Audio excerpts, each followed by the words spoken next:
Olá, alunos e alunas, bem-vindos e bem-vindas. Na aula de hoje nós vamos estudar a óxido-redução espontânea e não espontânea.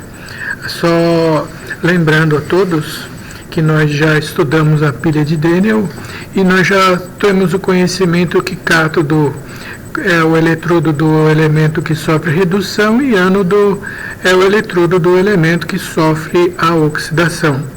E a pilha é um processo chamado de espontâneo. E para o processo ser espontâneo, a condição é que a diferença de potencial,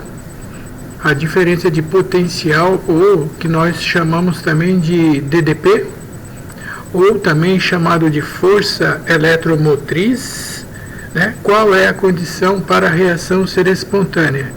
É que essa diferença de potencial ela tem que ser positiva, certo? A diferença de potencial tem que ser obrigatoriamente maior do que zero. Essa que é a condição para a reação ser espontânea. Repito, que a diferença de potencial ou força eletromotriz ou voltagem da pilha seja maior do que zero. Ao passo que a reação, para ser não espontânea, ela tem que ter uma diferença de potencial ou força eletromotriz menor do que zero. É muito simples determinarmos se um processo, se uma reação é espontânea ou não. Basta apenas determinarmos a diferença de potencial.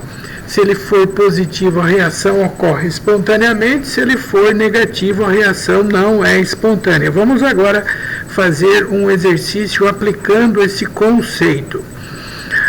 Aqui nós temos dados para fazer esse exercício, que são os potenciais de redução do cobre, mais 0,34 volts, e do ferro, que é o ferro 2 a ferro 0, né, que é menos 0,44 volts. Aí a pergunta do item A é a seguinte: qual das reações abaixo é espontânea? Bom, a reação número 1, ela vai de cobre 0 a cobre 2, vamos determinar o número de oxidação aqui, tá? Aqui o NOx do cobre é 0, e aqui ele está indo para cobre mais 2. E de 0 para 2, o cobre está perdendo elétrons devido ao seu número de oxidação estar aumentando. E então o cobre está sofrendo uma oxidação. Sendo que o fato dele estar sofrendo oxidação, ele constitui o anodo da pilha, da associação do cobre com o ferro. Agora, o ferro, por sua vez, o seu número de oxidação está passando de mais 2 para 0. E de 2 para 0 há uma diminuição do número de oxidação, NOx, e essa diminuição do NOx indica que o ferro está sofrendo uma redução. E o fato dele sofrer redução, ele está constituindo então o cátodo desta pilha ou dessa associação entre cobre 0 e ferro 2. Muito bem, depois que nós descobrirmos quem é o cátodo e o ânodo da pilha, agora nós vamos calcular a diferença de potencial ou DDP. Se essa diferença de potencial ficar positiva, a reação é espontânea. Se for negativo, a reação não é espontânea. E essa diferença de potencial é dado por essa expressão aqui, ó. É dado por potencial de redução do cátodo menos o potencial de redução do ânodo. O cátodo é o ferro nessa reação e o potencial de redução do ferro aqui está é menos 0,44 volts. Vamos marcar aqui. potencial de redução do cátodo é menos 0,44 volts. O menos aqui é o da fórmula.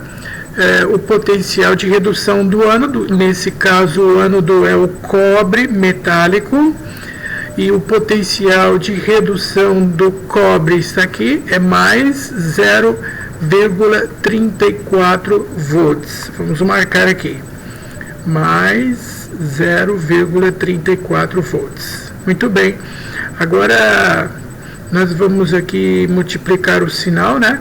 Menos vezes mais é igual a menos, e aqui, portanto, nós teremos o resultado referente à diferença de potencial dessa associação entre o cobre metálico, cobre 0, e o ferro 2. Vamos calcular isso aqui, quanto que vai dar? A diferença de potencial é igual a menos 0,4 com mais 3 dá 7, 4 com 4 dá 8, vai dar menos 0,78 volts. E o fato dessa diferença de potencial ser negativa significa que essa reação ela é não espontânea, ou seja, essa reação não ocorre. Em outras palavras, essa reação não é espontânea. É muito simples, é muito fácil determinarmos se uma reação é ou não espontânea. Basta determinarmos a sua diferença de potencial. Se a DDP, a diferença de potencial, for negativo, a reação ela é não espontânea. Se for positivo, a reação ocorre, ela é espontânea. Agora vamos ver a segunda reação. A segunda reação aqui nós temos o cobre 2+, cujo número de oxidação aqui é mais 2. E ele está passando para cobre metálico, que é 0, sendo que nessa passagem de 2 para 0 há uma diminuição do NOx, e essa diminuição do NOx indica que o cobre está sofrendo uma redução, ao passo que o ferro, por sua vez, o NOx passa de 0 para mais 2, de 0 para 2 ocorre um aumento do NOx, e esse aumento do NOx indica que o elemento está sofrendo uma oxidação. Aí nós já vamos complementar estas informações com os seguintes dados. O elemento que oxida constitui o ânodo da pilha, da associação metálica, ou anodo, como queira chamar. Enquanto o cobre 2 para 0, há uma diminuição do NOx, que indica que ele está reduzindo, e ele constitui o cátodo da associação metálica, ou seja, da pilha de ferro metálico com cobre 2. Agora que nós já sabemos quem é o cátodo e o ânodo, vamos calcular aqui a diferença de potencial da pilha, a sua DDP, né? Que é dado da seguinte maneira: potencial de redução do cátodo menos o potencial de redução do ânodo. Agora, o cátodo é o é o cobre 2+, cujo potencial de redução é mais 0,34 volts. O menos aqui é o da fórmula. O potencial de redução do ânodo, que agora é o ferro, que constitui o ânodo, cujo potencial de redução fornecido aqui no exercício, esse potencial de redução é menos 0,44 volts. Agora eu vou aqui multiplicar o sinal, né? Como eu fiz no caso anterior, menos vezes menos dá mais, e assim ficamos com a diferença de potencial entre o cobre 2 e o ferro 0 é igual a mais 0,78 volts. E o detalhe importante é o sinal dessa diferença de potencial aqui. O fato dessa diferença de potencial ser positivo indica que essa reação é espontânea. Essa reação ela ocorre, ok? A reação entre cobre 2 e ferro metálico, ela é uma reação que ocorre espontaneamente, um processo espontâneo. De acordo com esses resultados obtidos nesse item A, nós sabemos, portanto, que cobre 0 com ferro 2 não reage. Esta reação ela não ocorre, enquanto cobre 2 mais ferro 0, essa reação ela é espontânea, ela ocorre.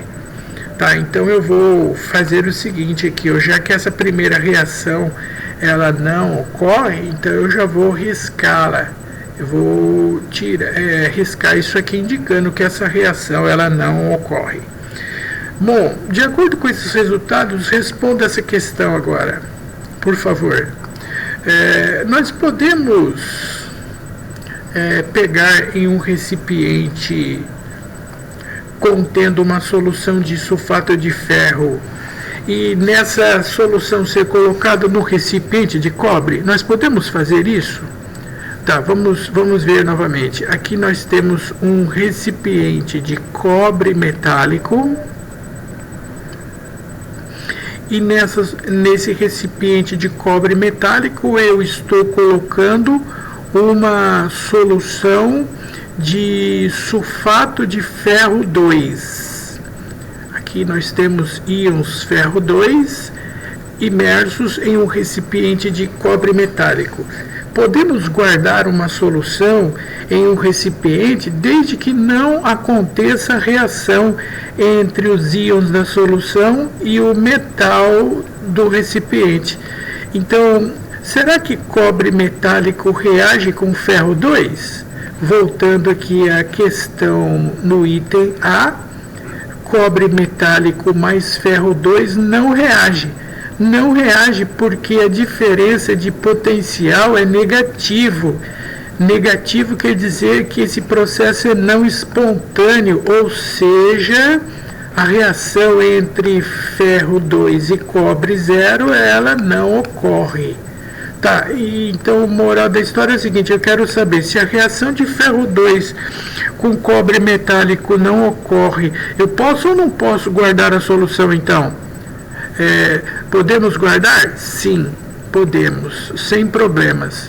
Nós podemos guardar a solução de ferro 2 num recipiente de cobre, pois cobre do recipiente ele não reage com os íons ferro 2 da solução, porque o processo é não espontâneo. Podemos guardar a solução de sulfato de ferro em recipiente de cobre? Sim, justifique a sua resposta. Sim, pois cobre metálico do recipiente mais íons ferro 2 mais da solução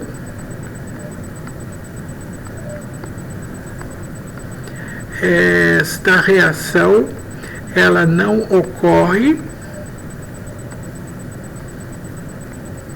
Essa reação não ocorre devido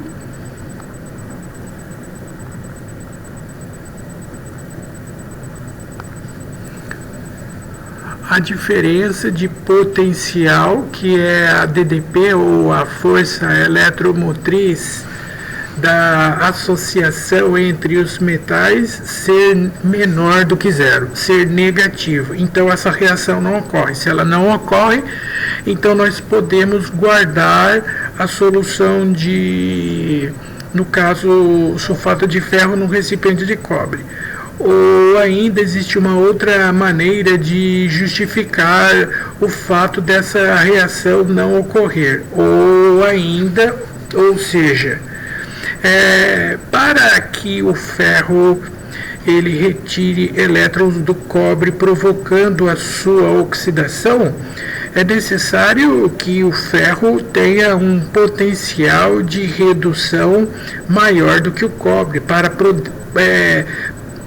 proporcionar a sua oxidação e assim ocorrendo a redução do ferro. Mas para o ferro reduzir, ele só reduz se tiver um potencial de redução maior em relação ao cobre. E aqui nos dados vocês podem ver que o potencial de redução do ferro ele é menor que o cobre. O que isso significa? Se o seu potencial de redução é menor que o cobre, ele não sofrerá redução. Ele não reduz. Tá? Quem de fato tem que reduzir é o cobre 2, já que tem um potencial de redução maior que o ferro, certo? Então essa reação entre cobre metálico e ferro 2, ela não ocorre devido ao fato do potencial de redução, a diferença de potencial ser negativo, ou ainda que o potencial padrão de redução do ferro 2, no caso o ferro 2+, que passa para ferro 0, né? Esse potencial de redução do ferro 2, ele é menor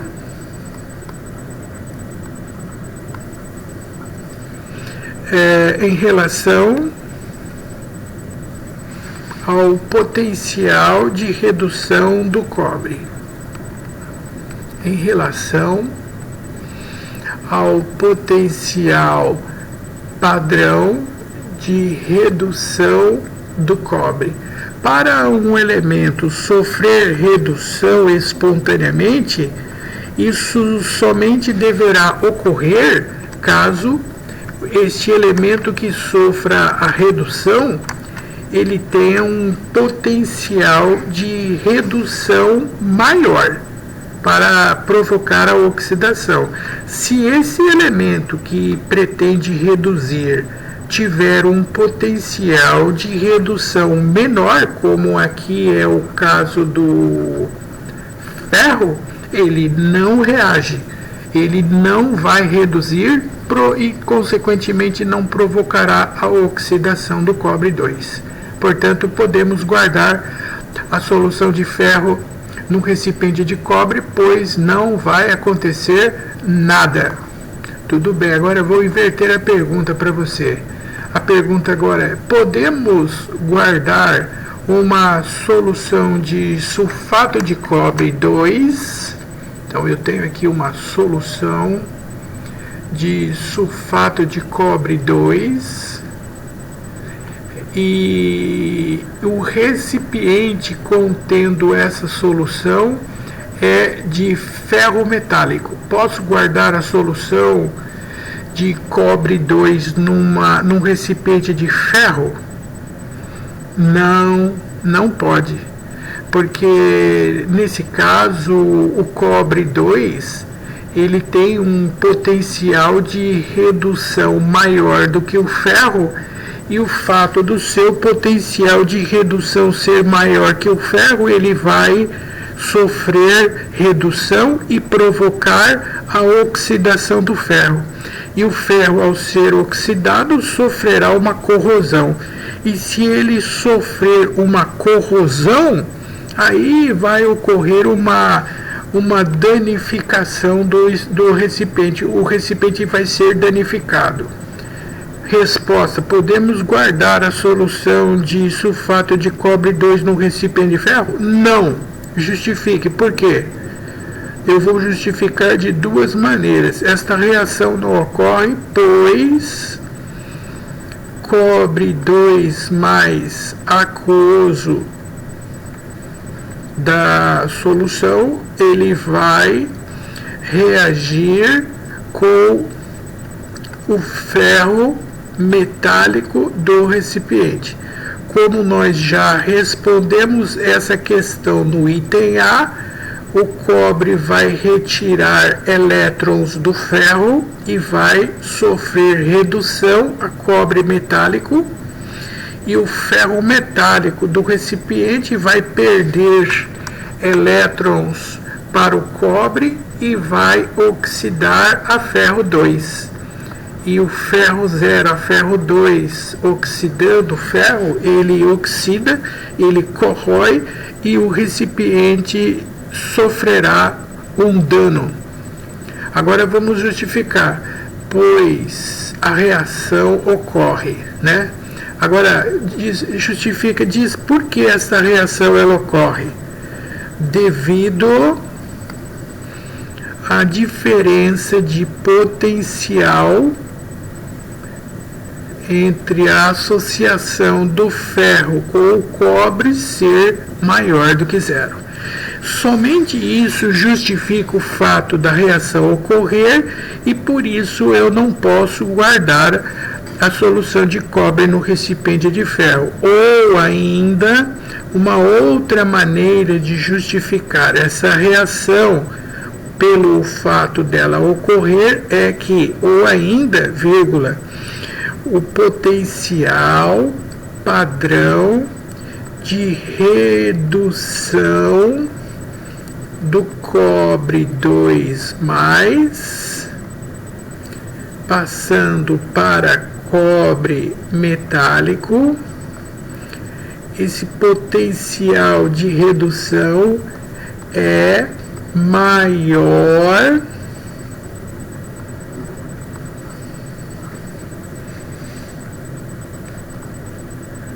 em relação ao potencial padrão de redução do ferro.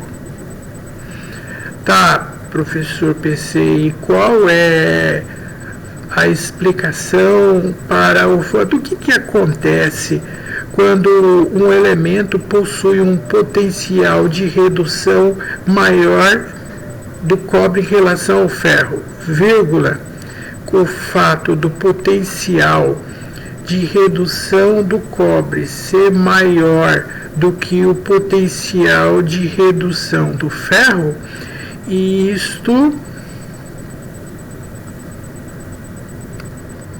provocará a redução do ferro. Isso provocará a redução do ferro. Desculpe, do cobre primeiro, né? Provoca a redução do cobre, causando uma oxidação no recipiente de ferro. Ok? Então deixa eu escrever essa questão agora. Como no caso do cobre, né? O cobre, ele tem um potencial de redução maior em relação ao ferro. Isso provocará a redução do cobre, causando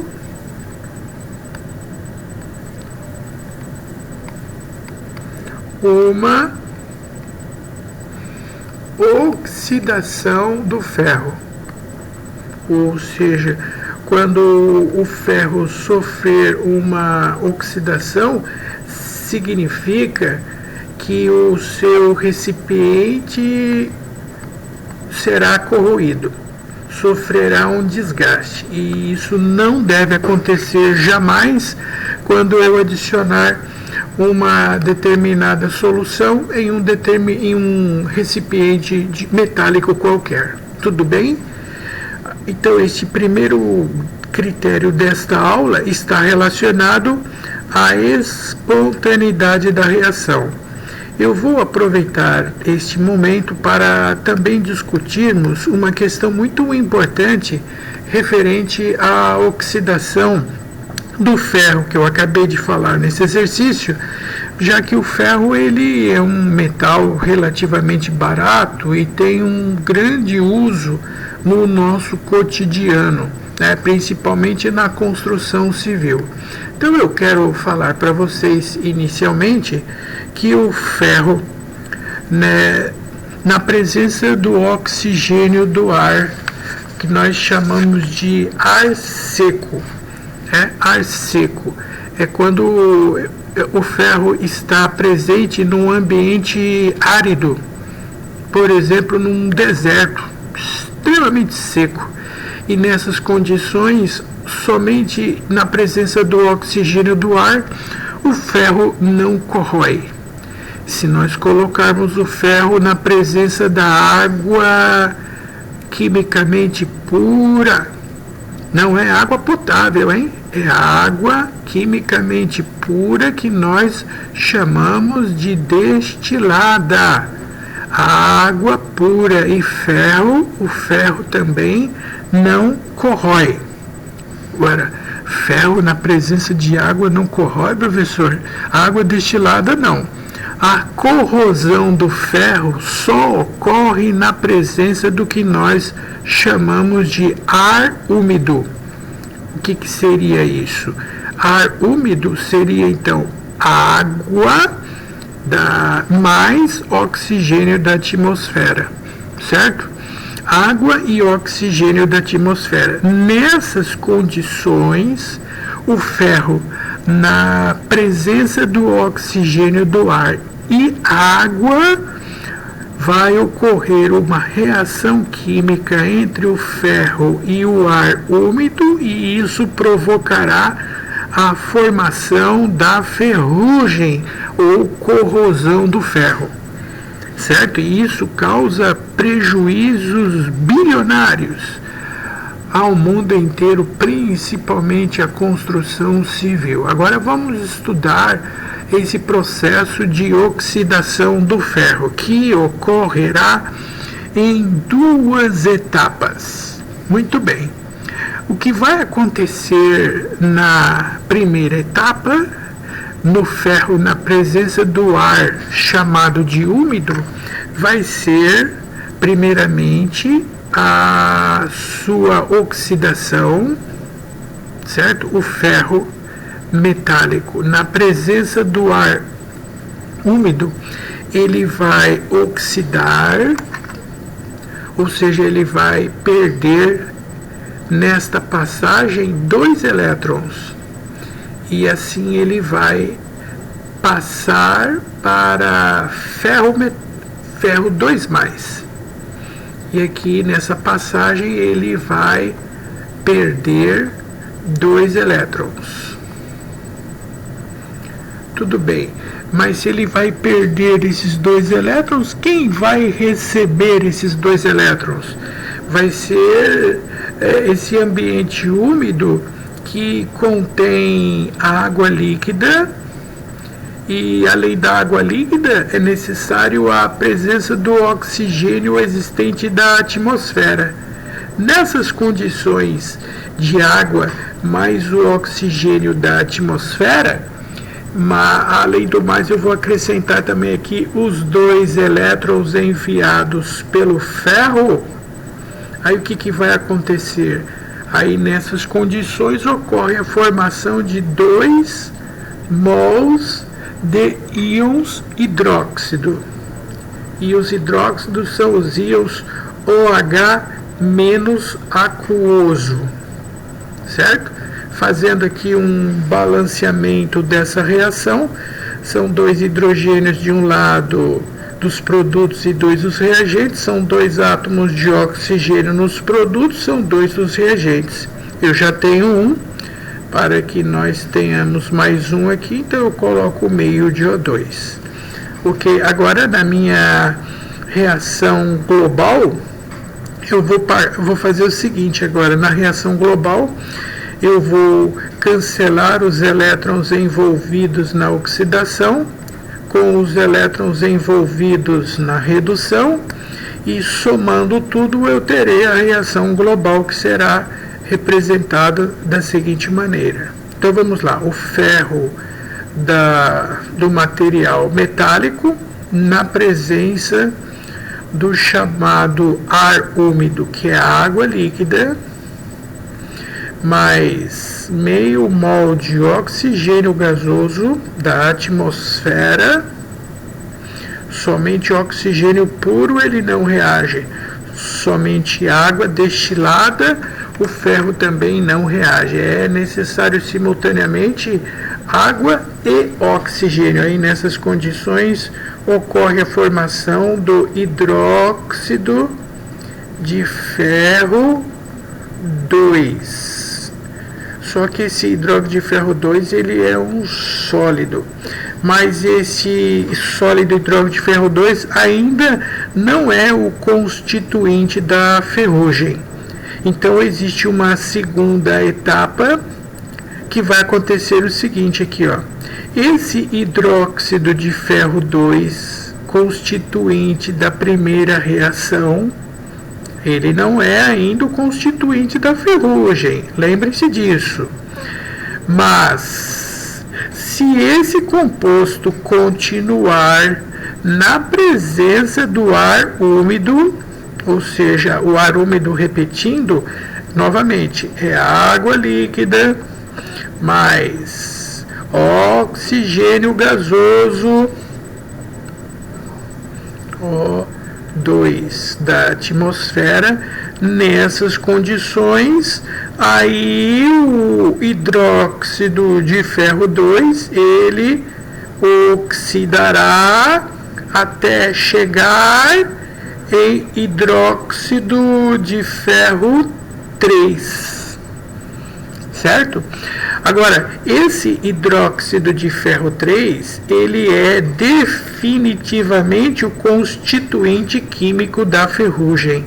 Se o ferro 2 passar para ferro 3, aí nós não podemos fazer mais nada, porque aí nós teremos já definitivamente um prejuízo causado pelo processo de formação da corrosão do ferro, que é irreversível. Eu vou fazer aqui um balanceamento dessa reação para facilitarmos. 2 átomos de ferro nos reagentes e 2 nos produtos. 2 vezes 3, 6 hidrogênios de um lado. Então eu tenho que ter 6 do outro, dos quais eu já tenho 2 aqui, ó. 2 vezes 2, aqui tem 4, 4 mais 2 deu 6. Agora o oxigênio, 3 vezes 2 também deu 6 átomos de oxigênio, e eu já tenho 4. 4 mais 1 deu 5, para 6, meio mol de O2. Existe uma outra maneira de representar esse constituinte da ferrugem. Ele pode ser representado dessa maneira, hidróxido de ferro 3, ou ainda é a mesma coisa que colocar assim, óxido de ferro 3 triidratado. Isso daqui é o que nós chamamos de água de hidratação, que é a água da atmosfera que acaba cristalizando na fórmula do composto, né? E aqui, senhores e senhoritas, essa é a constituição química da chamada ferrugem.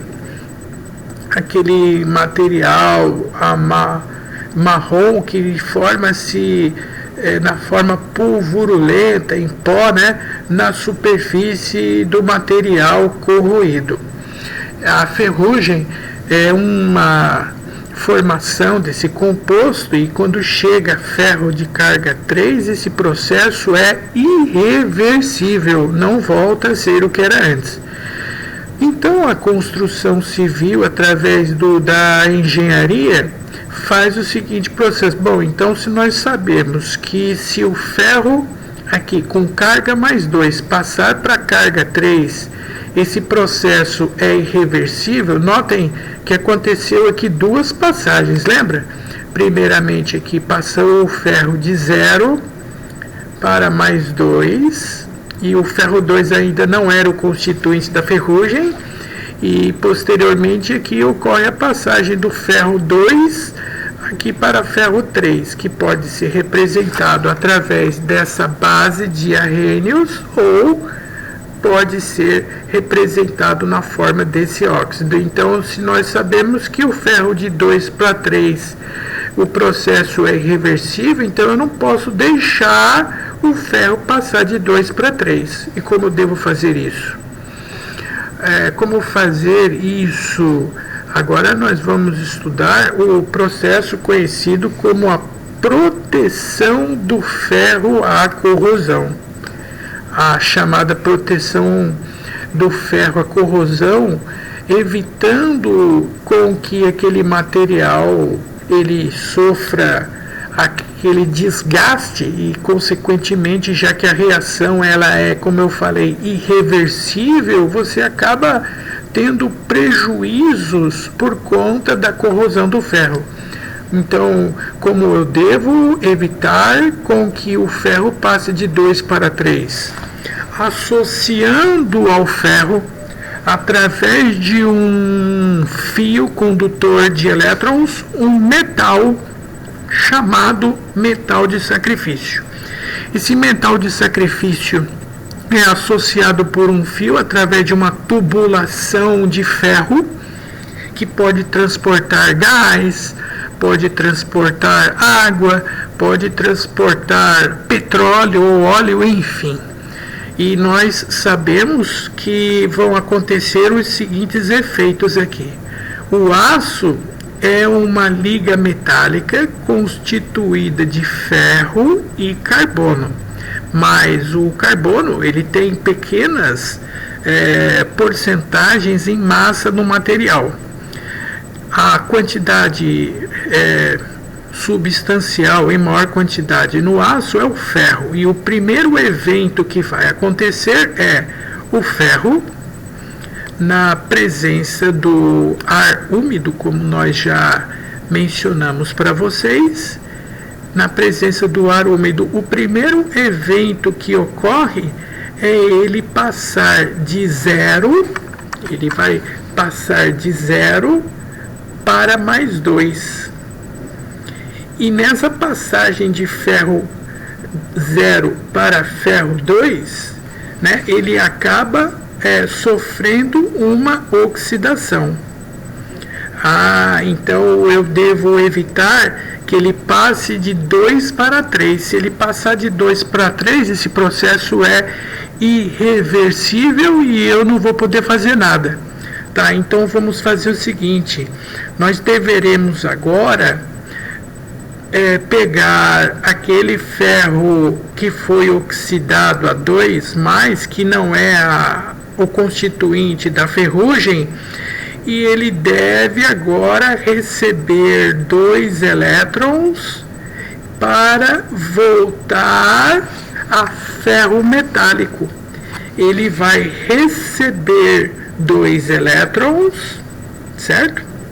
Vamos voltar aqui novamente. Ele vai receber 2 elétrons e vai se transformar em ferro metálico, voltando à situação inicial. Agora o aluno pergunta, mas para aí, quem é que vai fornecer 2 elétrons para o ferro que tinha oxidado? A resposta é: quem vai fornecer esses elétrons ao ferro é o chamado de metal de sacrifício. Como o próprio nome já sugere, esse metal ele vai ser sacrificado. Mas sacrificado em que sentido? Sacrificado no sentido que esse metal ele vai oxidar de 0 para mais 2. E quando ele oxidar de 0 para mais 2, ele vai sofrer uma oxidação e ao sofrer essa oxidação ele vai perder 2 elétrons, e esses elétrons vão passar pelo fio condutor e vão aderir na superfície do ferro. Então, na superfície da estrutura de ferro carbono, do aço, eu tenho elétrons provenientes do metal de sacrifício. Aí o ferro dessa superfície que tinha oxidado a ferro 2, agora vai receber 2 elétrons do metal de sacrifício e, consequentemente, ele não vai oxidar a ferro 3, ele vai reduzir a ferro metálico, evitando o processo de corrosão.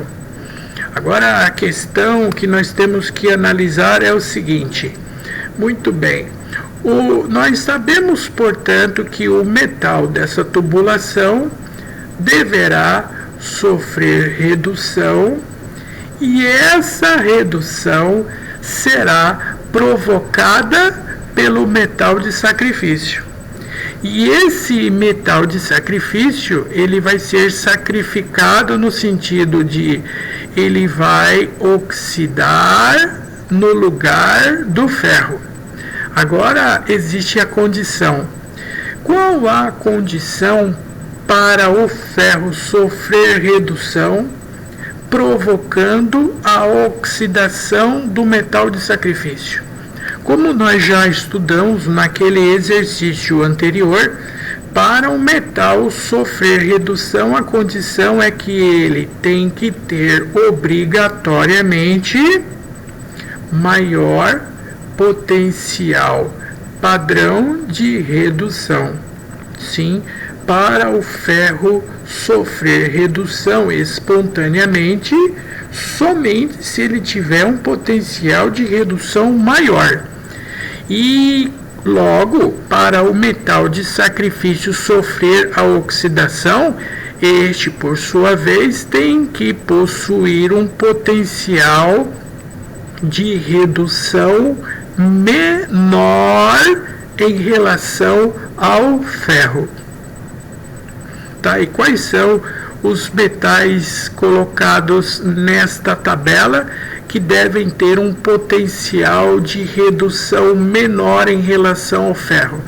Então eu já coloquei aqui em destaque o potencial de redução do ferro, que é menos 0,44 volts, e aqui eu coloquei o cobre, o zinco e o magnésio para você escolher qual ou quais podem ser utilizados na proteção do ferro à corrosão. São aqueles metais que possuem o potencial de redução menor em relação ao ferro. E a resposta qual que é? Potencial menor em relação ao ferro são esses dois aqui, ó. O magnésio, menos 2,37 volts, e o zinco, com um potencial de menos 0,76 menor que 0,44.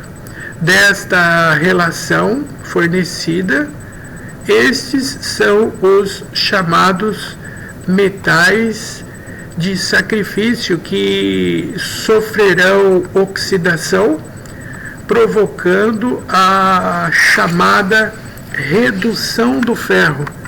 E o ferro, ao sofrer redução, ele constitui o cátodo, né? Por isso que nós chamamos este processo de proteção catódica. Sim, a proteção catódica, ela se deve em relação ao ferro que é protegido. Tá, mas o ferro é protegido em relação ao que e do que? O ferro é protegido em relação à corrosão. Ele não corrói, ele não sofrerá oxidação, mas para ele não oxidar, alguém vai ter que oxidar no seu lugar. Sim, quem vai oxidar no lugar do ferro é o chamado de metal de sacrifício. E dessa relação, os metais de sacrifício são magnésio e zinco, sendo em tubulações, eles utilizam mais o magnésio. Cascos de navios, embarcações marítimas, plataformas marítimas, o zinco é o mais apropriado. Isso é um tópico muitíssimo importante que cai com muita frequência nos vestibulares. Agora, eu peço a gentileza que vocês resolvam agora os exercícios propostos nas listas que estão em anexo nesse vídeo, ok? Aqui eu só estou complementando, mostrando o sentido do fluxo de elétrons do metal de sacrifício para o ferro da tubulação, certo? O meu muito obrigado a todos pela atenção. Até a próxima oportunidade.